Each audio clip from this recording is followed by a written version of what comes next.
शब्द है ये। स्वामी मौज करो तुम ऐसी, कटे दुख दारुण बेरी। स्वामी मौज करो तुम ऐसी, स्वामी मौज करो तुम ऐसी, कटे दुख दारुण बेरी। मेहर दया के काज में कुछ लाओ ना देरी, मेहर दया के काज में कुछ लाओ ना देरी। स्वामी मौज करो तुम ऐसी, स्वामी मौज करो तुम ऐसी, मेहर दया के काज में कुछ लाओ ना देरी। तुम समरथ मेरे साइया, मैं दीन अधीना, तुम असमर्थ मेरे साइया, मैं दीन अधीना। मुझसे क्या हो तुम जगत में अति परवीना। स्वामी मौज करो तुम ऐसी, त्राह त्राह कर चरणों में आया। अपना सेवक जान कर प्रभु कीजिए दया। स्वामी मौज करो तुम ऐसी, विपत बड़ी सिर आन कर सब विकल शरीरा। विपत पड़ी सिर आन कर सब विकल शरीरा। विनय करूं कर जोड़ कर काटो तन पीरा। स्वामी मौज करो तुम ऐसी, स्वामी मौज करो तुम ऐसी, कटे दुख दारुण मेरी। स्वामी मौज करो तुम ऐसी, विपत पड़ी सिर आन कर सब विकल शरीरा। विनय करूं कर जोड़ कर काटो तन पीरा। स्वामी मौज करो तुम ऐसी, दीन दयाल कृपाल तुम मेरी ये आशा। दूर करो त्रैताप को दे शरण दिलासा। स्वामी मौज करो तुम ऐसी, स्वामी मौज करो तुम ऐसी, कटे दुख दारुण बेरी। स्वामी मौज करो तुम ऐसी, संकट भारी पड़ गया सूझे नहीं कोई।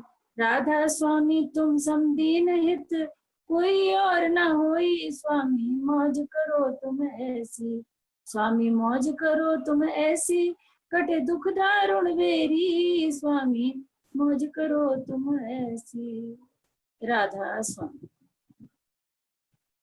दुखियों का है तू ही सहारा, नाम तेरा है करतारा। दुखियों का है तू ही सहारा, नाम तेरा है करतारा।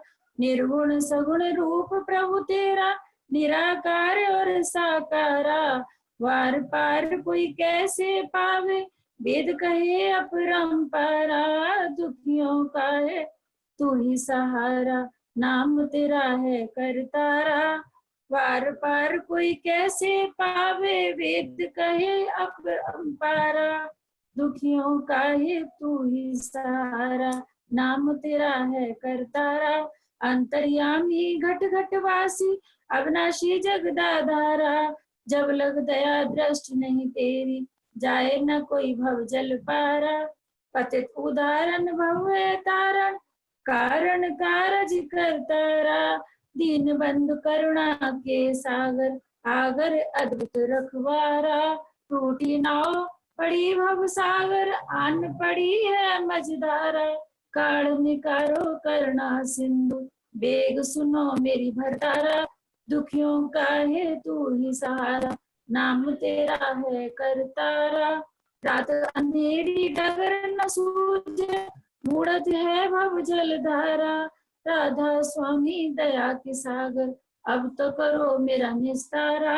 दुखियों का है तू ही सहारा, नाम तेरा है करतारा। राधा स्वामी। ये दाता दयाल जी के दो शब्द मैंने पढ़े। दोनों, हर व्यक्ति आजकल संसार में दुखी है, परेशान है, कष्टों में फंसा हुआ है, और वो अपने इष्ट देव से, अपने प्रभु परमात्मा से प्रार्थना कर रहा है दुख संकट को काटने की। सबसे बड़ी जो विपत्ति है उससे हर आदमी बहुत परेशान है। तो दाता दयाल के शब्द हैं, दाता दयाल जी महाराज ने हर तरीके के शब्द लिखे हैं। तो वो कहते हैं कि भक्त पुकार कर रहा है अपने इष्ट देव से, अपने परमात्मा प्रभु से, गुरुदेव से कि स्वामी ऐसी मौज करो जो मेरा ये दारुण दुख जो है ये कट जाए, और जल्दी ही कट जाए मेरा दुख दारुण, जो इतना महान कष्ट है मेरा जल्दी ही काटने की कृपा करो। ऐसी मेहर करो, ऐसी मौज हो मेरे ऊपर आपकी कि आप तो दया के सागर हो, और मेरे अगर आप चाहोगे तो मेरा दुख और कष्ट कटने में जरा भी तनिक भी देर नहीं लगेगी, क्योंकि आप तो दया के भंडार हो, जिस पर चाहो जितनी दया कर सकते हो। आपके एक इशारे मात्र से सारा दुख संकट कट सकता है। तो हे प्रभु मेरा कष्ट दूर करने में देर न करो। आप तो सभी प्रकार से समर्थ हो, आप तीनों आपके अधीन हो, और आप दिनों के दाता हो। आप सब कुछ कर सकने वाले हो। आपके से ज्यादा कोई भी ऐसी संसार की कोई भी ऐसी परेशानी नहीं है जो कि आप ना काट सको। और इस जगत में, इस संसार में आप इतने प्रवीण हो, इतने चतुर हो, इतने विद्वान हो कि आप जिस प्रकार से भी चाहो काट सकते हो इस दुख विपत्ति को, इस महान संकट को आप काट सकते हो। आप यदि चाहो तब सब कुछ हो सकता है। तो भक्त प्रार्थना कर रहा है अपने प्रभु से, अपने परमात्मा से कि इस जगत के सबसे समर्थवान, सबसे अधिक सामर्थ्य है आपके अंदर इस कष्ट को दूर करने की। और क्या हो रहा है संसार में, इतना कष्ट हो रहा है कि इस कष्ट के कारण हर व्यक्ति त्राहि त्राहि कर रहा है, और त्राहि त्राहि कर आपके चरणों में आया हुआ है, आपसे पुकार कर रहा है हे प्रभु इन दीनों पर, इन ना समझों पर, इन अज्ञानियों पर दया करो। ये सब अज्ञानी हैं, आपकी लीला को नहीं समझते हैं, ये गलतियां पे गलतियां कर रहे हैं। इनकी गलतियों को, इनकी त्रुटियों को क्षमा करो प्रभु, और इन सब का दारुण दुख काट दो। सब त्राहिमाम कर रहे हैं आपके चरणों में आकर, अपना सेवक जानकर प्रभु, हे प्रभु इन पर दया कीजिए। जो भी आपके शरण में आए हुए हैं तो इन सब पर आप दया का हाथ रख दीजिए, अपनी दया प्रदान करिए, अपना आशीर्वाद दीजिए, अपना सेवक समझिए इनको। हे प्रभु इन सब पर दया करिए, और इनके सिर पर सबके विपत्ति आई हुई है, महान कष्ट आया हुआ है, और इनका शरीर विकल है, व्याकुल है, परेशान है ये दुख के कारण। हर व्यक्ति अपने कष्ट के और दुख के कारण इतना दुखी है, इतना परेशान है कि बहुत ही व्याकुल है वो, और वो आपसे विनय कर रहा है, हाथ जोड़कर, दोनों हाथ जोड़कर इनके तन की पीर को काटो प्रभु। हे गुरुदेव परमात्मा, आप इनके तन की पीर को, इनके शरीर के कष्ट को आप काट दीजिए। मैं भी आपसे हाथ जोड़कर प्रार्थना करते हैं हम सब मिलकर कि हे प्रभु इस महान दुख को, इस महान संकट को काट दीजिए। दीन दयाल कृपाल तुम, मेरी ये आशा, और मेरी ये आशा है कि आप तो दीनों के दयाल हैं, कृपाल हैं, सब कुछ सामर्थ्यवान हैं। आप इस तरह को दूर कर सकते हैं अपनी शरण में लेकर। आप अपनी शरण में लेकर इस महान कष्ट को, दुख को काट दीजिए, क्योंकि संकट भारी पड़ गया सूझे नहीं कोई। इतना महान संकट संसार पर पड़ा हुआ है तो जी इतना भारी संकट कभी भी नहीं पड़ा है। और इस भारी संकट को, इस महान संकट को, इतना भारी संकट है कि किसी को भी कोई रास्ता नहीं दिखाई दे रहा है, कुछ भी नहीं सूझ रहा। इस कारण केवल आपका ही सहारा है, आपकी कृपा की प्रतीक्षा है कि आप कब कृपा करेंगे। हे कृपा के भंडार, आप तुरंत कृपा कीजिए। आप सब मिलकर, सारे भक्त मिलकर आपसे विनय कर रहे हैं, इस दुख संकट को काट दीजिए। और हे राधा स्वामी, तुम दीनों के का हित करने वाले हो, और आपके सिवा कोई भी इस संकट को काटने वाला नहीं है। इसलिए सारे भक्त मिलकर आपसे प्रार्थना कर रहे हैं, आपसे विनय कर रहे हैं कि आप इस महान कष्ट को काट दीजिए। और दुखियों का तू ही सहारा है केवल, इसलिए तेरा नाम करतारा है। आप सब कुछ करने वाले हो, करतार हो जगत के, इसलिए जितने भी दुखी हैं सबका केवल एकमात्र सहारा आप ही हैं। और निर्गुण भी आप हो और सगुण भी आप हो, सब रूप आपके हैं। निर्गुण भी रूप है और सगुण भी रूप है, निराकार और साकार सभी रूप आपके हैं। और आपका कोई पार वार नहीं पा सकता, आपका कोई पार ही नहीं पा सकता। आप तो अपरंपार हो हे दुखियों के स्वामी, आप अपरंपार हो, आपकी माया अपरंपार है, आपकी लीला अपरंपार है।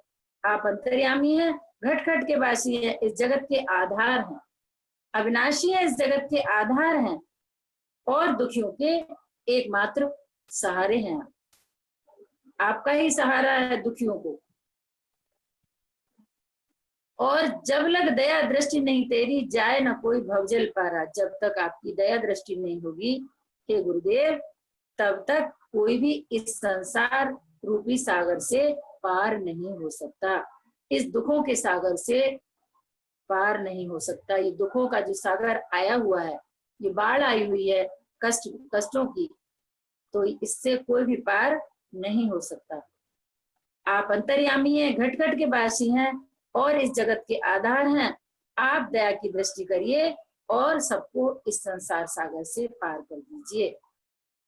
आप पतितों का उद्धार करने वाले हैं, इस संसार सागर से पार करने वाले हैं, तारने वाले हैं और सबके सारे कार्य बनाने वाले हैं, सबके सारे कार्य संपन्न करने वाले हैं। सब जो भी कार्य दुनिया में होते हैं, संसार में होते हैं, आपके भक्तों के होते हैं, बिना आपके आधार के, बिना आपके इशारे के, बिना आपके सहारे के कोई भी कार्य संपन्न नहीं हो सकता। जब तक आपकी दया दृष्टि नहीं होगी कोई भी कार्य नहीं हो सकता। लेकिन हम मनुष्य अज्ञान है, अनजान है, आपकी इस लीला को नहीं समझ सकते, आपके इस माया जाल को हम नहीं समझ सकते। इसलिए गलतियों को हमारी क्षमा करके सब पर दया करिए और इस दुख से निवार लीजिए, उबार लीजिए दुख से। पतितों का उद्धार करने वाले, सबके कार्य संपन्न करने वाले, दीन बंधु करुणा के सागर, आप ही सबके रखवाले हो। और जबकि सबकी नाव मझधार में डूब जाती है तो आप ही मझधार में से निकालते हो, क्योंकि जब मझधार में नाव पड़ी होती है तो उसको कोई उम्मीद नहीं होती है कि अब तो डूब ही जाएंगे और अब तो जानी ही जानी है। उसे अपने जीवन का भी कोई भरोसा नहीं होता, तभी वो उस प्रभु से प्रार्थना करता है अपने, तो उसकी नाव भी उस समय आप ही निकालते हो, भवसागर से पार भी आप लगाते हो, हर तरीके से उसको दया करते हो। तो हे प्रभु, हे करुणा के सिंधु, आप वेग से, तेजी के साथ, जल्दी इस कष्ट से आप उबारिए।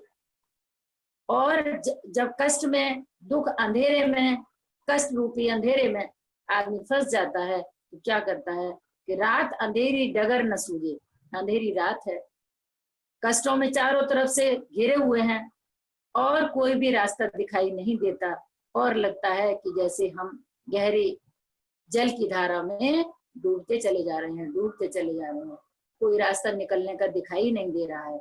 वही हाल हमारा है कि कोई भी इस दुख के सागर से निकलने का कोई भी रास्ता हमें नहीं दिखाई दे रहा।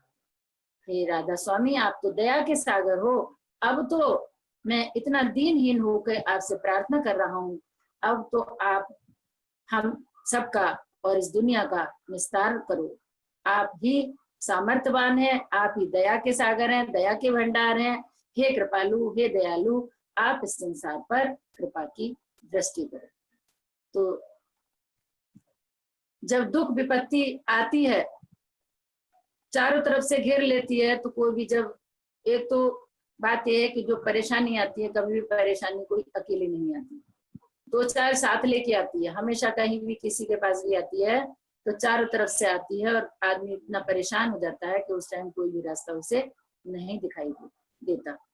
और अगर दिखाई कब तक नहीं देगा? जब तक वो नहीं चाहेंगे, जब तक वो दया के भंडारे हमारे गुरुदेव, हमारे इष्ट देव, हमारे परम पिता परमात्मा, जब तक वो हमारे उनकी कृपा की दृष्टि हमारे ऊपर नहीं होगी, तब तक हमें कोई भी रास्ता नहीं दिखाई देता। तो जब हम तो व्याकुल हैं, चिंतित हो जाते हैं, कोई भी परेशानी आती है घबरा जाते हैं। जब तुम्हें चिंता सतावे तो क्या करो? जब कोई चिंता दुख कष्ट आता है तो क्या करना चाहिए? गुरु परायण में क्या करना चाहिए? जब तुम्हें चिंता सतावे गुरु का तुमको ध्यान हो, जब तुम्हें चिंता सतावे गुरु का तुमको ध्यान हो, मिट रहे अज्ञान पल छिन में जो सच्चा ज्ञान हो। जो भी गुरु के सत्संग से लाभ हुआ है, तो जब हमें दुख और आपत्ति आती है और अज्ञानता का पर्दा हमारे ऊपर पड़ता चला जाता है, तब हमें क्या करना चाहिए कि हमें केवल अपने इष्ट देव का, अपने गुरुदेव का ध्यान करना चाहिए हर पल में।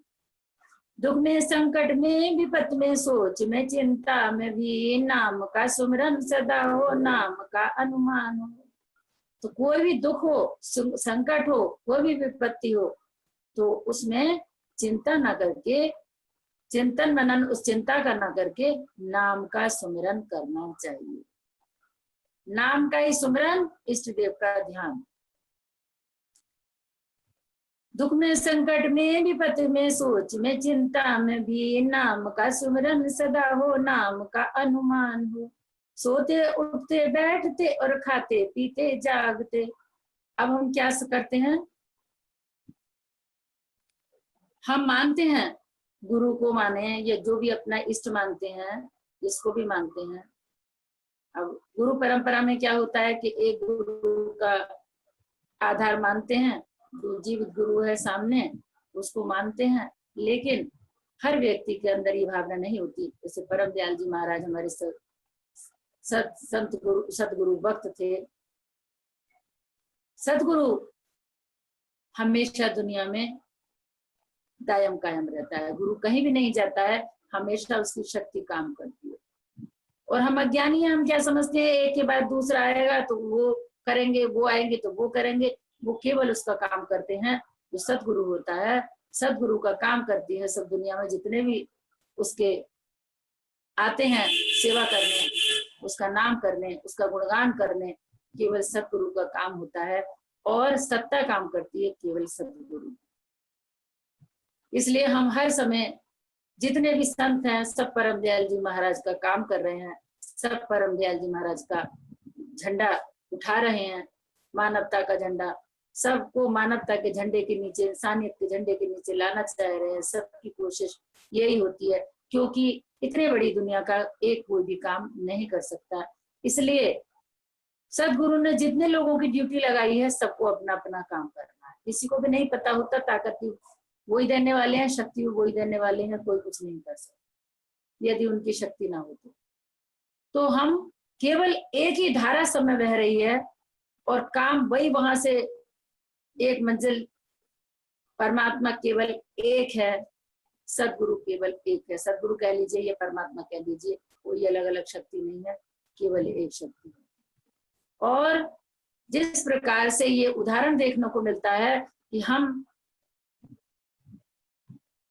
एक व्यक्ति हैं और जो हमारा चेहरा है, जो हमारी शक्ल है, हमारे जैसा कोई दूसरा व्यक्ति दुनिया में हमारे जैसा नहीं मिल सकता। अगर कोई मिलता हुआ भी होगा तो क्या होगा? आप मिलता हुआ होगा लेकिन एक जैसा नहीं मिल सकता। एक जैसा कोई संसार में नहीं है। अपने शक्ल का केवल एक ही व्यक्ति है दुनिया में।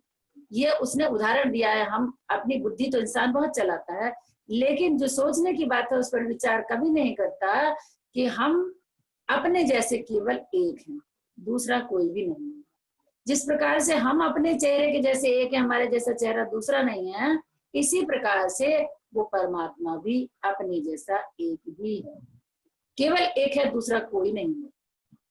और वो परमात्मा कहाँ होता है? वो सबके दिलों में रहता है, सबके दिलों में विराजमान है वो।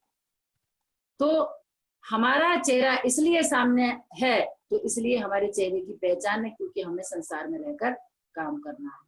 उसको संसार में नहीं रहना, उसे सबके दिलों में रहकर काम करना। क्योंकि यदि उसका तत्व हमारे हृदयों में नहीं रहे, हमारी आत्मा में नहीं रहे, तो क्या करे? अगर जब वो रहता है तब तो हम उससे डरते नहीं, उटपटांग काम करते हैं, उल्टे सीधे काम करते हैं, बिल्कुल नहीं डरते। जब तक कोई हमारे सामने नहीं होता तब तक हम कहाँ डरते हैं? तो वो हमें दिखाई नहीं देता तो डरने का मतलब ही नहीं। डरता कौन है? जो हर समय उसे महसूस करता है पास में, जो हर समय उसे अपने साथ महसूस करता है, वो हर समय कोई भी काम गलत कर ही नहीं सकता। तो आगे कहते हैं, सोते उठते बैठते और खाते पीते जागते। सो रहे हैं, उठ रहे हैं, बैठ रहे हैं, खा रहे हैं, पी रहे हैं, जाग रहे हैं, सो रहे, कुछ भी कर रहे हैं, तो क्या करना है? गुरु को अपने पास समझो, परिचय का प्रमाण दो। परिचय का प्रमाण दो, क्योंकि वो हमारे साथ है, हर समय हमारे पास है, हमारे साथ है। दाता दयाल जी ने एक शब्द परम दयाल जी के लिए लिखा है, गुरु तो तेरे पास फकीर वा गुरु तो तेरे पास। गुरु तेरे ही पास है और कहीं नहीं है। तो इसलिए वो ये कहते हैं कि सोते उठते बैठते और खाते पीते जागते गुरु को अपने पास समझो। तो क्या हम गुरु को अपने पास समझते हैं? यदि जो भी समझते हैं तो उन्हें परिचय देने की आवश्यकता नहीं है कि गुरु क्या है। उन्हें हर पल महसूस होता है, हर समय उनकी रक्षा होती है, हर पल उनकी रक्षा होती है। और जो ऐसा समझते हैं उनके लिए क्या है? कौन सी आफत है जो टाले नहीं टलती कभी। कौन सी आफत है जो टाले नहीं टलती कभी। नाम है हथियार जानो तुम नहीं अनजानो। राधा स्वामी की कृपा से जब शरण तुमको मिली, कुछ दिनों अभ्यास पीछे जीते जी निर्वाण हो। जब तुम्हें चिंता सतावे गुरु का तुमको ध्यान हो, मिट रहे अज्ञान पल छिन में जो सच्चा ज्ञान हो।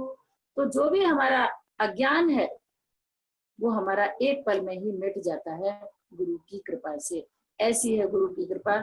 और उसको हम अपने गुरु को हमेशा अपने अंग संग रखना चाहिए। वो कहीं भी ये नहीं सोचना चाहिए कि वो कहीं चला गया। गुरु कभी ना जन्मता है ना कभी मरता। वो एक ऐसी अटल शक्ति है जो हमारे साथ रहती है। किसके साथ रहती है? प्रेमी के, भक्त के, जो हर समय याद करता है उसके साथ है, परछाई बनकर साथ रहता है, कहीं नहीं जाता। हर समय उसकी मदद करता है। अगर ऐसा नहीं होता, जब भी कोई दुख संकट परेशानी पड़ती है तो वो हाजिर नाजिर होता है। केवल उसके इन आंखों से नहीं दिखता, वो बाहर की आंखों से नहीं दिखता, अंतर की आंखों से दिखता है। उसके साथ साथ रहता, छाया बन के साथ रहता है। और दुख परेशानी में जब वो याद करता है तो एक सेकंड के लिए भी वो उसका साथ नहीं छोड़ता है, क्योंकि वो उसका प्रेमी है, उसका भक्त है, उसका सेवक है। इसलिए वो उसका साथ नहीं छोड़ता और जब तक कि वो उसकी परेशानी दूर ना हो जाए। तो ऐसी है गुरु की कृपा, ऐसी हमारे इष्ट परम पिता परमात्मा की कृपा कि हमारे दुख संकट में आज मौज से दाता दयाल जी का ये शब्द निकला।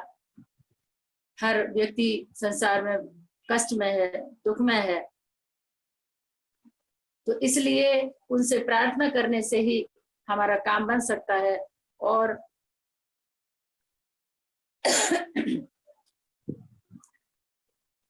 हमें अपने सबसे पहले हमें अपने स्वास्थ्य पर भी ध्यान देना चाहिए।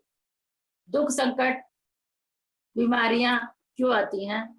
हम अपने ऊपर ध्यान नहीं देते। हम इस दुनिया में इतने रंगे हुए हैं कि हम अपने ऊपर ध्यान ही नहीं देते। सुबह और शाम काम ही काम, हर समय 24 घंटे हमें काम ही काम दिखाई देता है। ना प्रभु का नाम दिखाई देता है, ना प्रभु का काम दिखाई देता है, केवल अपना काम। अब मेरा ये काम खत्म हो जाए, अभी मेरा ये काम हो जाए, अब मेरा ये काम हो जाए, मेरा और काम, काम ही काम, उसमें ही दिन सारा तमाम। ऐसे ही सारा जीवन बीत जाता है, एक एक दिन करके कब किसकी 60 साल की एज हो गई, आयु हो गई, किसी की 80 साल की हो गई, किसी की 100 साल की हो गई। 80, 100, 60 साल कहाँ निकल गए इंसान को पता ही नहीं लगता। जितनी भी आयु उसकी हो गई, एक एक दिन का उसको पता ही नहीं लगता कि कहाँ वो सारा समय चला गया। और जब वो सोचता है कि अच्छा इतना टाइम जीवन का चला गया, और इतना टाइम जीवन का काहे में बिताया, केवल काम ही काम में। और जब आयु अधिक हो गई तो क्या हुआ, अब शरीर ही बेकार हो गया। अब ना बैठ सकते हैं, ना उठ सकते हैं, ना प्रभु का भजन बैठकर कर सकते हैं। कभी कमर दुख जाती है, कभी पैर दुख जाते हैं, कभी ये बीमारी, कभी वो बीमारी। अगर हम शुरू से अपने स्वास्थ्य पर ध्यान दें, अपने खान पान पर ध्यान दें, तो शायद इन परेशानियों से बच जाएंगे। हमारी नकारात्मक सोच, हमारा क्रोध, हमारा लोभ, हमारा मोह, हमारा लालच, ये क्या करता है, हमें बीमारियां प्रदान करती है। क्योंकि बीमारियां जितनी भी आती हैं हमारी नकारात्मक सोच से आती हैं। जैसी हमारी सोच होगी तो बीमारियां अधिक आएंगी। और दूसरी बात यह है कि हमें ये विचार करके खाना चाहिए कि हमें क्या खाना है और क्या नहीं खाना। हम तो ये सोचते हैं अरे भाई पेट ही तो भरना है, कुछ भी खा लो। नहीं, जो प्रकृति ने हमारे लिए चीजें दी हैं उनको ही खाना चाहिए। होता क्या है कि जो पशुओं के लिए खाने को बनाया है वो भी हम खा लेते हैं। हम ये ज्ञान ही नहीं होता हमें क्या खाना है, नहीं क्या नहीं खाना है, और अपने जीव का स्वाद लेते हैं। स्वादिष्ट भोजन खाते हैं, हम स्वादिष्ट चीजें खाते हैं, चाहे वो कहीं की भी हो, कैसे भी बनी हुई हो। हर वस्तु के जो कुछ भी हम खाते हैं उसके जड़ में जाना चाहिए कि ये किस चीज से बनी है, हमारे स्वास्थ्य को नुकसान तो नहीं देगी ये। अगर हम ये सोच विचार कर खाएंगे तो कभी भी बीमारियों में नहीं फंसेंगे, बीमारियों से बचे रहेंगे। आगे भी तो चली जाएगी, वो बीमार होता है। हालांकि आजकल का खान पान ऐसा है, सब चीज मिलावटी है, तो हो सकता है, लेकिन अगर कुछ मेन चीजें ऐसी हैं जैसे सफेद चीजें तो सारी बंद कर देनी चाहिए। टाटा नमक है, चीनी है, मैदा है, ये सफेद चीजें का इस्तेमाल बिल्कुल नहीं करना चाहिए। ये हमारे शरीर के लिए घातक है, हमारी हड्डियों को नुकसान पहुंचाते हैं, हमारा लीवर खराब कर देते हैं, हमारे अंग प्रत्यंग को खराब कर देते हैं। तो इसलिए खान पान का अपना बहुत अधिक ध्यान रखना चाहिए और ये सोचना चाहिए कि हम अधिकतर जो है सात्विक भोजन। जितने भी परमार्थी लोग हैं, स्पिरिचुअल लाइन पर चलने वाले हैं, उनको सबको सात्विक आहार करना चाहिए, सात्विक भोजन करना चाहिए और सोच समझकर खाना चाहिए कि कौन सी वस्तु हमें अधिकतर। शुरू से ही अगर हम बच्चों को भी ऐसे पीने के ऊपर विशेष ध्यान देना चाहिए कि हमें किस प्रकार का भोजन कर रहे हैं, क्योंकि जैसा खाएंगे हम अन्न वैसा ही बनेगा हमारा मन। विचार भी हमारे उसी प्रकार से बनते हैं जैसा कि हम खाना खाते हैं। जो भी कुछ खाते हैं, जैसी कमाई खाते हैं, जैसा अन्न खाते हैं, वैसे ही हमारे विचार बनते हैं। तो इसलिए अपनी कमाई पर और अपने भोजन पर बहुत अधिक ध्यान देना चाहिए। ये दिमाग में नहीं रखना चाहिए कि जी पेट भरना है कुछ भी खा लो, ऐसा नहीं होना चाहिए। क्योंकि ये मनुष्य का शरीर, ये इंसान का शरीर हमारे परम पिता परमात्मा ने बड़ी 84 लाख योनियों के बाद हमें दिया है। इस शरीर की बहुत संभाल करनी है, इस शरीर को संभाल कर रखना है। ये परमात्मा का मंदिर है। ये शरीर जो है हमारा, ये मन भी मंदिर है और हमारा शरीर भी मंदिर है। इसमें मन में गलत विचार नहीं आने चाहिए, इसलिए हम बुरे विचारों से बचना चाहिए, बुरे भोजन से बचना चाहिए और बुरी संगत से बचना चाहिए। क्योंकि इस शरीर की हिफाजत करनी है, इस शरीर को बचाकर रखना है, ये उसकी अमानत है, उसने दिया हुआ है। यदि ये हमारा शरीर ही सही नहीं होगा तो हम उसका भोजन भजन कैसे करेंगे? उसका भजन कर ही नहीं सकते, हम उसका नाम ले ही नहीं सकते, क्योंकि हमारे ख्यालात ही काम नहीं करेंगे, विचार ही उल्टी दिशा में काम करेंगे। इसलिए इस अपने विचारों पर, जिस प्रकार से हमें अपने विचारों का चिंतन मनन करना है कि नकारात्मक विचार नहीं रखने हैं, इसी प्रकार से हमें अपने भोजन का भी ध्यान रखना है कि कोई भी तामसिक भोजन नहीं करना, सात्विक भोजन ही करना चाहिए। और जो चीज नुकसान देने वाली है, बीमारियां फैलाने वाली है, उन चीजों का इस्तेमाल नहीं करना चाहिए। टाटा नमक की जगह सेंधा नमक खाना चाहिए, चीनी की जगह गुड़ शक्कर खानी चाहिए, मैदा का तो बिल्कुल त्याग कर देना चाहिए। मैदा हमारे बच्चों को भी नहीं देनी चाहिए, बच्चों की शुरू से आंतें कमजोर हो जाती हैं, लीवर खराब हो जाता है अधिक मैदा का इस्तेमाल करके। तो ये हमें जब ज्ञान समझ बुद्धि दी है तो बुद्धि का इस्तेमाल करके ही हमें सारे काम करना चाहिए। और सबसे बड़ी बात यह है कि हमें, अगर हम इन चीजों की निरख पर रखेंगे तो क्या होगा, हम सब कार्य कर सकते हैं। लेकिन हमें इतनी फुर्सत ही नहीं होती कि हम ये जानकारी करें। हम तो कोल्हू के बैल की तरह से एक सुबह से उठ के शाम तक घर में ही लगे रहते हैं। जो लोग घर से बाहर जाते हैं वो सुबह का काम निपटा के बाहर गए, भाग दौड़ के घर में आए, घर में फिर उसी में लग गए। फिर रोज का उनका यही रूटीन होता है कि सुबह से उठे और रात कहाँ हो जाती है, रात को सो गए, सुबह उठ के फिर ऐसे ही सारी जिंदगी तमाम हो जाती है। तो हमें सोच विचार करके, चिंतन मनन करके हर काम को करना चाहिए। क्यों? कि यदि हम शुद्ध खाएंगे, शुद्ध तो शुद्ध विचार आएंगे, शुद्ध कमाई, शुद्ध भोजन और शुद्ध विचार। जब शुद्ध विचार होंगे तभी हमारे सारे काम सफल होंगे। हर इंसान के अंदर कोई ना कोई, जो भी जैसा इंसान होता है, अब जो सात्विक भोजन करेगा, अच्छे विचार रखेगा, भगवत भजन की जिसकी इच्छा होगी, उसे केवल यही अच्छा लगेगा कि जहां भी हो भगवान। कई लोग ऐसे होते हैं कि उन्हें उस काम में आनंद ही नहीं आता। कोई चर्चा हो रही हो भगवान की या सत्संग हो रहा हो, उन्हें आनंद काय में आता है? दुनियादारी के काम में, हंसी ठिट्टों में, इधर की उधर की बातें करने में, इसकी उसकी करने में। तो ये होता है खान पान का असर। ये खान पान का असर होता है। हम इन चीजों को, बहुत सूक्ष्म, अति सूक्ष्म बातें होती हैं, हम कभी विचार नहीं करते, लेकिन हमें इन बातों पर विचार करना चाहिए। और जो जैसा इंसान होता है उससे वैसी ही रेडिएशन निकलती है।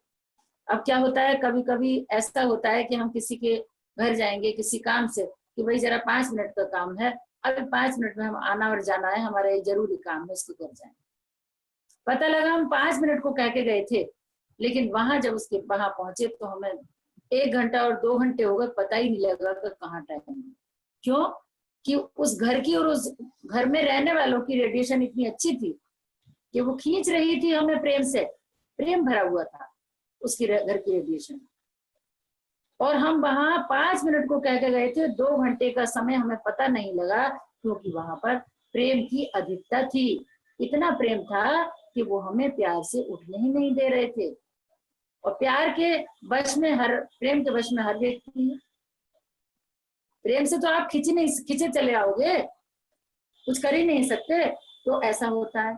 अच्छा, फिर क्या होता है, एक व्यक्ति ऐसा होता है कि उसके यहाँ कह के जाओगे भाई कि अब हम जा रहे हैं, 1 घंटे 2 घंटे तो लग ही जाएंगे, जाते हैं, बहुत दिनों में हमारे जाना होता है। और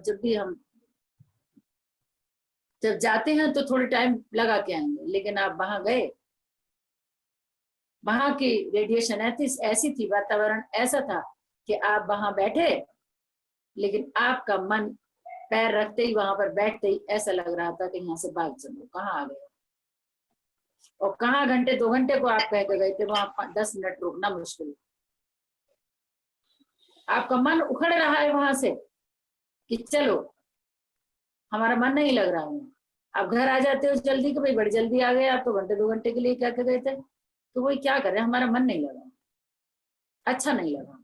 तो ये क्या चीज होती है, इससे कभी हम महसूस करते हैं क्या चीज होती है? ये हर स्थान की और हर व्यक्ति की, उस घर में रहने वालों की रेडिएशन होती है, जो हर व्यक्ति के घर, इंसान के अंदर से निकलती है। तरंगे निकलती है उस हर इंसान के अंदर से।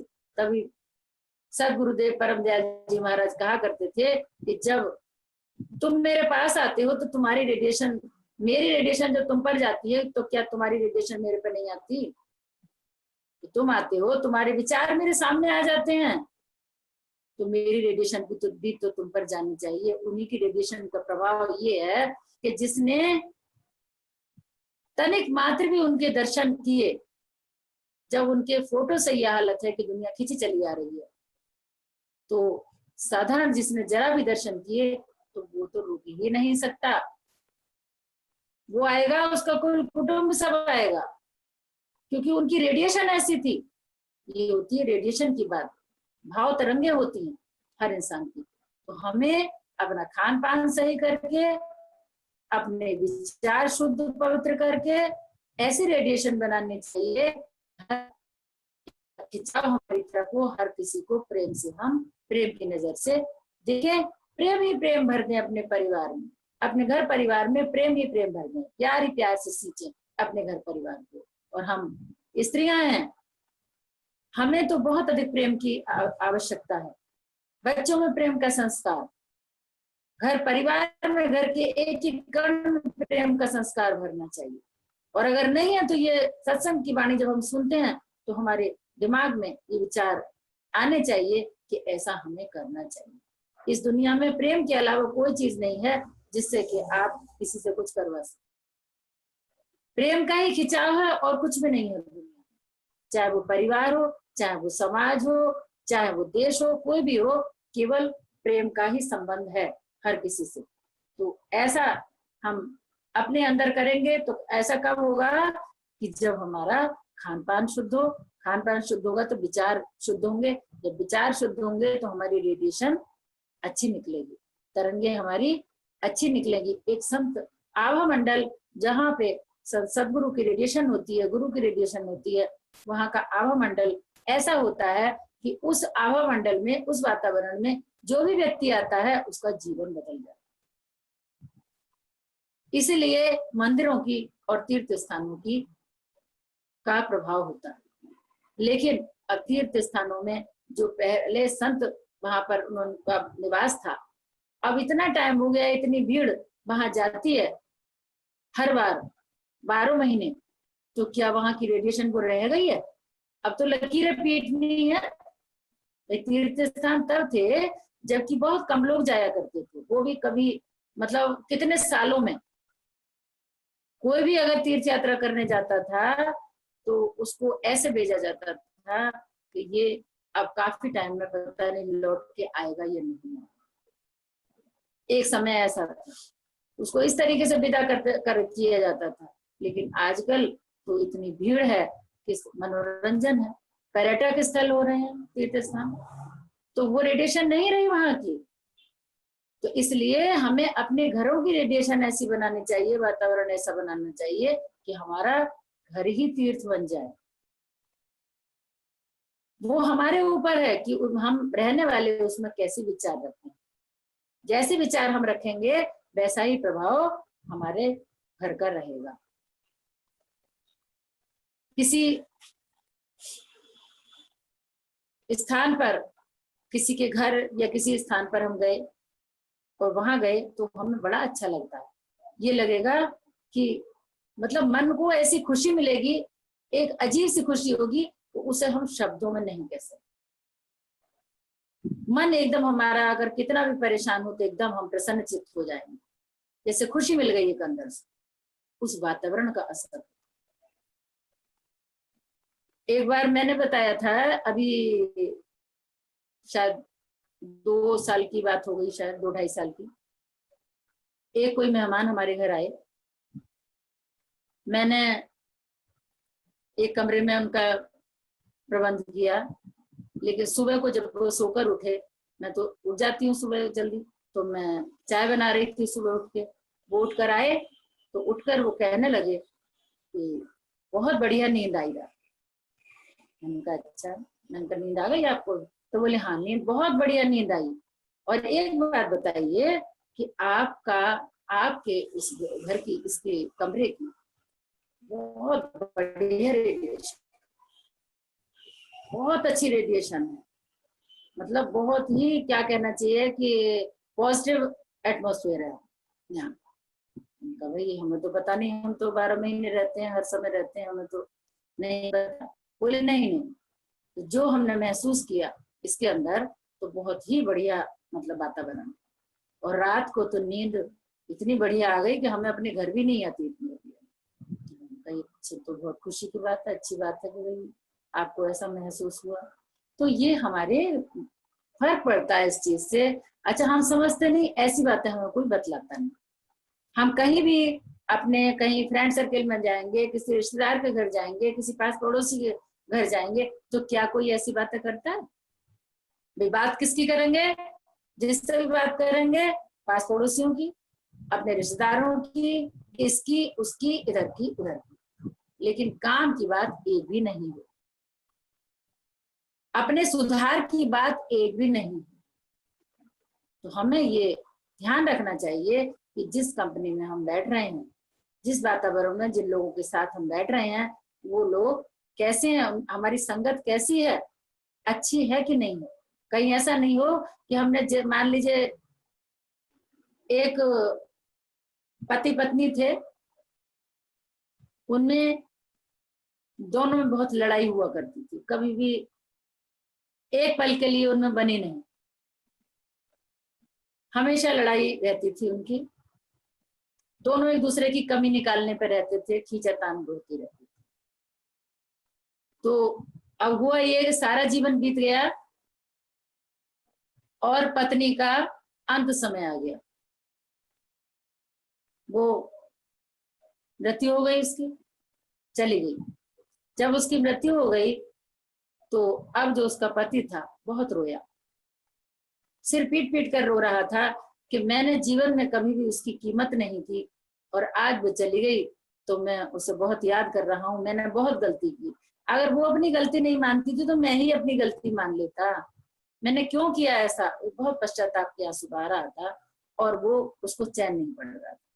हालांकि हुआ अंजाम ये कि फिर वो कहने लगा कि हे प्रभु परमात्मा, अगर भगवान तेरे अंदर कोई शक्ति है, कोई ताकत है, तो तू एक बार मुझे उसको सपने में दिखा, सपने वो मेरे आगे आ जाए और मैं माफी मांग लूं उससे, और मतलब वो मेरे पास 2 घंटे 4 घंटे सपने में रह जाए, स्वप्न दिखा देती हूँ, ताकि मैं उसे आंख से देख लूं और मुझे तसल्ली हो जाए, और मैं उससे माफी मांगूंगा कि मैंने जीवन में बहुत गलती की, और जो मैं अपनी गलती देख रहा हूँ कि मैंने बहुत गलती की, हमेशा लड़ाई की तुमसे, अब मैं लड़ाई नहीं करूंगा कभी भी, और कम से कम ये इतनी माफी तो मांग लूं। वो चली गई, मैंने कभी माफी नहीं मांगी, मैं हमेशा अपने अभिमान में रहा।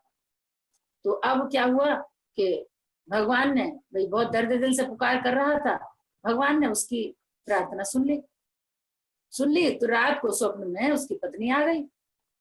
जब रात को स्वप्न में उसकी पत्नी आ गई तो अब जैसे ही वो सामने आई तो अब दोनों मियां बीवी में कोई टॉपिक छिड़ गया, और जब छिड़ गया तो फिर वही लड़ाई शुरू जो जीवन में हुआ करती थी, वही लड़ाई। 4 घंटे वो रही उसके स्वप्न में, लेकिन लड़ाई में ही समय 4 घंटे का बीत गया, और भगवान की तो अवधि निश्चित थी, निश्चित अवधि उसने दे रखी थी कि इतने टाइम के लिए मुझे भेजना है। जैसी अवधि समाप्त हुई वो एकदम गायब, अब फिर सिर पीटता रह गया। तो ये हमारे इंसान की ये विशेषता है, खासियत है कि हम भूलते हैं, पछताते हैं, और फिर वहीं का वहीं आ जाते हैं। क्यों? कि हम अपनी आदतें हमारे ऊपर हावी हो चुकी हैं, हम अपनी आदतों को बदलने को तैयार नहीं है। केवल एक सत्संग ही ऐसा रास्ता है जहां पर हमारी कमियां दूर हो जाती हैं। ऑटोमेटिक कैसे बदल जाते हैं हम कुछ नहीं पता लगता, केवल गुरु की कृपा होती है। उनकी कृपा से कब हमारे विचार बदल जाते हैं और हम बदल जाते हैं। बाकी तो जो मनमुख इंसान है, दुनियावी इंसान है, वो नहीं बदलना चाहे, और उनसे कहो तो वो कह देते हैं अब तो आदतें पड़ गई, अब क्या बदलेंगे हम, अब इस जन्म में नहीं बदलेंगे। बताइए, जो ये कह रहा है कि अब नहीं बदलेंगे हम, तो वो क्या इंसान बदल सकता है? तब वही याद आ जाता है मुझे कि इसी प्रकार से सारा जीवन ऐसे ही चला जाता है हमारी आदतों के चक्कर, और हम अपनी आदतों का सुधार नहीं करते। हम कभी भी ये सोचें कि ये मनुष्य जीवन हमें 84 लाख योनियों के बाद मिला, तो हमने इस जीवन की क्या उपयोगिता समझी, हमने क्या सुधार किया अपने अंदर। जो कमियां थी हमने क्या सुधार किया? जो गलतियां थी उनको हटाया? नहीं हटाया। तो अब भी समय शेष है, कोई बात नहीं, जो बीत गया वो बीत गया। लेकिन यदि हम उससे फरियाद करें, उससे प्रार्थना करें, अपने इष्ट देव से, अपने गुरुदेव से, अपने परम दयाल जी महाराज से कहें कि हे प्रभु, दर्द दिल से पुकार करें कि हमारा सुधार कर दो, जो गलतियां हैं। अब यदि हम दर्द दिल से प्रार्थना करेंगे तो वो इतना दयालु है तो वो पिघल जाएगा और हमारी सारी गलतियों को निचोड़ देगा, एक तरफ फेंक देगा और हमें बिल्कुल पावन और पवित्र बना देगा, हमारा हृदय बिल्कुल शुद्ध कर देगा। तो हमें ऐसा अगर हम विचार रखते हैं, अपने अंदर अपना सुधार करना चाहते हैं, तो दुनिया की कोई भी ताकत हमें सुधरने से नहीं रोक सकती। यदि हम सुधरना नहीं चाहते तो बात अलग है, तो कोई हमें सुधार नहीं सकता। तो हम अपने अंदर हमेशा अच्छे विचार रखें, नकारात्मक विचार को जगह नहीं मिलनी चाहिए, क्रोध को जगह नहीं मिलनी चाहिए। क्यों? कि जिस प्रकार से हमने अपने विचार कह दिया कि भाई हमारी आदतें पड़ गई। अब क्या है कि प्रकृति के 3 कड़वे नियम हैं जो सत्य हैं। कौन से हैं प्रकृति के 3 कड़वे नियम? प्रकृति का पहला नियम है, यदि खेत खाली पड़ा हुआ है और उसमें बीज न डाला जाए, उसमें कोई भी बीज ना बोया जाए, तो क्या होगा? खाली तो पड़ा रहेगा वो। तो कुदरत क्या करेगी? प्रकृति उसे घास फूस से भर देगी। कोई भी बीज नहीं पड़ेगा तो उसमें घास फूस ही पड़ जाएगी। ठीक उसी तरह से दिमाग में यदि हम अच्छे विचार नहीं डाल रहे हैं, सकारात्मक विचार नहीं डाल रहे हैं, तो क्या होगा? नकारात्मक विचार स्वयं ही चले आएंगे और अपना स्थान बना लेंगे और जितनी भी ये जगह है सारी भर लेंगे। फिर अच्छे विचारों के लिए स्थान मिल ही नहीं सकता।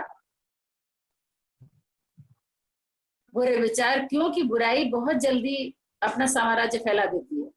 बुराई का साम्राज्य, बुराइयों की दुनिया बसाई हुई है, बुराइयों की दुनिया बहुत जल्दी बढ़ती है, बहुत जल्दी बढ़ोतरी होती है उसकी। और जो अच्छे सकारात्मक विचार हैं उनकी तरक्की देर से होती है। और एक नियम प्रकृति का ये हो गया। दूसरा कड़वा नियम क्या है? पहला तो ये हो गया। दूसरा है प्रकृति का नियम, जिसके पास जो होता है वो वही बांटता है।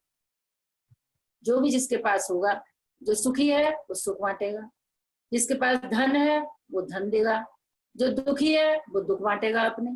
वो तो अपने दुख की दास्तान सुनाएगा जिसको सुनाएगा, जो दुखी है बेचारा।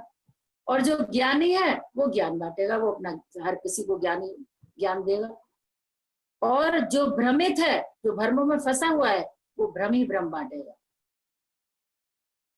और जो भयभीत है, जो डरा हुआ है, वो सबको नहीं बांटेगा।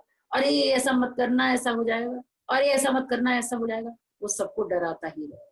तो ये प्रकृति के नियम है कि जो जैसा व्यक्ति होता है उसके पास से वही रेडिएशन निकलती है, वही विचार निकलते हैं। तो हमें ये सोच समझ के साथ करना चाहिए, संगत करनी चाहिए कि हम कैसे व्यक्ति के पास बैठ रहे हैं, कि वो व्यक्ति कैसा मित्र है हमारा। या तो हम उससे हम बदल जाएं या हम उसको बदल दें। और प्रकृति का तीसरा नियम क्या है? आपको जो जीवन से जो कुछ भी मिलता है, जो कुछ भी आपको जीवन से मिल रहा है, उसे पचाना सीख, उसे अपने अंदर ग्रहण करना सीख। जिस प्रकार से भोजन नहीं पचता तो रोग बढ़ते हैं, कभी लीवर खराब, कभी कभी कोई अंग खराब नुकसान देता है वो, कभी गैस हो रही है, कभी कब्ज हो रहा है, कभी अपच हो रहा है।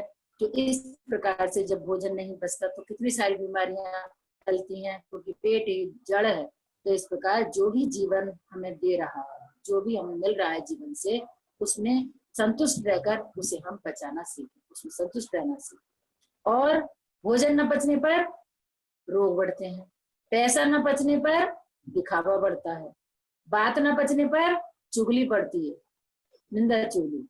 और प्रशंसा नहीं पचती है तो प्रशंसा ना पचने पर अहंकार बढ़ता है, निंदा ना पचने पर क्या होता है, दुश्मनी बढ़ती है, और राज ना पचने पर खतरा बढ़ता है। क्योंकि राज आप सबको बता देंगे किसी का रहस्य तो खतरा बढ़ेगा नहीं, और दुख ना पचने पर, अगर दुख नहीं पचेगा तो निराशा बढ़ती है, और सुख ना पचने पर पाप बढ़ता है। तो ये प्रकृति के 3 कड़वे नियम हैं जो अभी मैंने आपको बताए। तो इस प्रकार से हमें अपने जीवन को देखना चाहिए, हम हर समय निरख परख करनी चाहिए कि हमें अपना जीवन कैसे गुजारना है। और सदगुरु तो एक सेतु है जो हमें और हमारी परमात्मा को जोड़ता है, सेतु के रूप में हम उससे जुड़े हुए रहते हैं। और यदि वो चाहे तो सब कुछ कर सकता है, लेकिन वो करेगा कब, जब हम उससे दर्द दिल से प्रार्थना करेंगे। और अपने स्वास्थ्य की तरफ ध्यान रखते हुए हम कुछ योगाभ्यास करते हैं, या जो भी अपने शरीर के लिए कुछ व्यायाम करते हैं, कुछ प्राणायाम करते हैं, प्राणायाम पर अवश्य ध्यान देना चाहिए। अधिक भोजन, मैंने बताया आपको कि भोजन पर ध्यान दें, और अपने योगा नियम प्राणायाम इस तरीके से अवश्य ही करना चाहिए। क्योंकि प्राण वायु यदि हमारी शुद्ध है, प्राणायाम करने से हमारी प्राण वायु शुद्ध होती है, और जब प्राण वायु हमारी शुद्ध होती है तो क्या होगा, बीमारियां भी कम होती हैं। हमारी बीमारियों को कारण, एक कारण ये भी है कि हम अपने प्राणायाम नहीं लेते, गहरी लंबी सांस नहीं लेते। क्योंकि गहरी लंबी सांस लेंगे तो बाहर से ऑक्सीजन हमारे अंदर जाएगी, जितनी ऑक्सीजन जाती है उतनी बीमारी कम होती है। ऑक्सीजन अंदर जाती है, कार्बन डाइऑक्साइड निकलती है, कार्बन डाइऑक्साइड बुरी जो हमारे अंदर बीमारियां पैदा करती है। ऑक्सीजन अधिक जाएगी तो क्या होगा, हम निरोग होते रहेंगे। अधिकतर यही होता है कि भैया अब ऑक्सीजन की कमी हो गई, अब ऑक्सीजन लग रही है उसे, अब उसे वेंटिलेटर पे ले लिया, तो यही तो कारण होता है। अगर ऑक्सीजन कब जाएगी, जब गहरी लंबी सांस लेंगे। लंबी गहरी सांस प्राणायाम के द्वारा हम उसकी आदत डाल सकते हैं। तो इन सब बातों पर यदि हम विचार करेंगे तो सब कुछ ठीक होगा। और अब आगे आप सब लोगों की मर्जी है, मुझे तो पता नहीं, परम दयाल जी महाराज जो मुझसे कहलवा देते हैं आपको कह देती हूँ। अब पता नहीं क्या कहा मैंने, क्या नहीं कहा, जो कुछ अच्छा लगे आप मान लेना, जो नहीं अच्छा लगे आपकी मर्जी। सबको राधा स्वामी। करना होता है उसका हमें ज्ञान नहीं है कि हमें क्या करना है, उससे हम भटके रहते हैं, दुनिया में फंसे हुए, और जो नहीं करना होता वो हम करते रहते हैं। जिस दर पे ठिकाना है वो दर कभी न ढूंढा, जिस दर पे ठिकाना है वो दर कभी न ढूंढा, जिस घर में पहुंचना है वो घर कभी न ढूंढा, जिस घर में पहुंचना है वो घर कभी न ढूंढा, जिस दिल से उन्हें ढूंढा उससे नहीं कुछ हासिल, जिस दिल से उन्हें ढूंढा उससे नहीं कुछ हासिल, दिल जिसने दिया है वो, दिल जिसने दिया है वो दिलबर कभी न ढूंढा, दिल जिसने दिया है वो दिलबर कभी न ढूंढा, जिस दर पे ठिकाना है वो दर कभी न ढूंढा, मंदिर में उसे ढूंढा, मस्जिद में उसे ढूंढा, मंदिर में उसे ढूंढा, मस्जिद में उसे ढूंढा, एक बार मगर दिल के, एक बार मगर दिल के अंदर कभी न ढूंढा, एक बार मगर दिल के अंदर कभी न ढूंढा, जिस दर पे ठिकाना है, वो दर कभी न ढूंढा। एक बोला को बार ढूंढा, पर अकल से हिकमत से, बोला अखबार ढूंढा, पर अकल से हिकमत से, आंखों में बिंदु आंसू, आंखों में बिंदु आंसू, भर कर कभी न ढूंढा। आंखों में बिंदु आंसू, भर कर कभी न ढूंढा। जिस दर पे ठिकाना है, वो दर कभी न ढूंढा। जिस घर में पहुंचना है, वो घर कभी न ढूंढा। जिस दर पे ठिकाना है। तो हम ऐसा ही करते हैं कि जो हमारे लिए जरूरत है, जिस चीज की आवश्यकता है, उसका हमें ज्ञान नहीं है, उसको हम नहीं ढूंढते।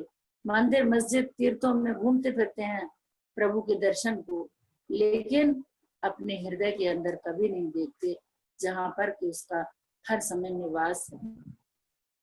दर्द दिल से जब हम प्रार्थना करते हैं, आंखों में बिंदु आंसू भरकर उसको कभी नहीं ढूंढते। अगर हम दर्द दिल से प्रार्थना करते हैं तो हमेशा हमारी प्रार्थनाएं स्वीकार की जाती हैं।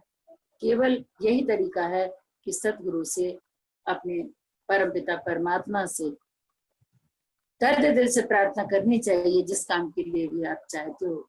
जैसा कि परम दयाल जी महाराज ने युक्ति बता दी है कि आपको कोई मनोकामना पूर्ण करनी है तो किस तरीके से प्रार्थना करनी, जो काम आपका पूरा हो। और अपने सतगुरुदेव परम दयाल जी महाराज का गुणगान करती हूँ, उनकी सेवा करने के लिए जो भी ये बीड़ा उठाया है दर्शन करने का, तो वो करती हूँ कि सेवा मेरी पूरी हो जाए इस जन्म में, किसी तरीके से गुरु के ऋण को पूरा कर सकूं। अधिक से अधिक सच्चे हृदय से उनसे प्रार्थना करती हूँ। और ये आपको जो भी अच्छे विचार देना चाहती हूँ, दिल से शुद्ध पवित्र हृदय से देना चाहती हूँ कि सबका सुधार हो जाए। सब इस दुनिया में कोई सुख नहीं है सिवाय दुखों के, तो हमें सही सदमार्ग मिल जाए, हमें अच्छा मार्ग मिल जाए। जब सही रास्ते पर हम पड़ जाते हैं तो कोई भी परेशानी का सामना नहीं करना पड़ता। तो इसी प्रकार से ये सब प्रभु परमात्मा का, सदगुरु परम दयाल जी का गुणगान करते हुए प्रेम पूर्वक उनका गुणगान किया। आपने प्रेम पूर्वक सुना, तो आपके सबके कल्याण की भावना रखते हुए अपने प्रभु परमात्मा से, परम दयाल जी महाराज से प्रार्थना करती हूँ कि आप सभी का कल्याण हो, आपकी सबकी मनोकामनाएं पूरी हों। आपको सबको बहुत बहुत शुभकामनाएं। आप सभी का मंगल कल्याण हो। सबको राधा।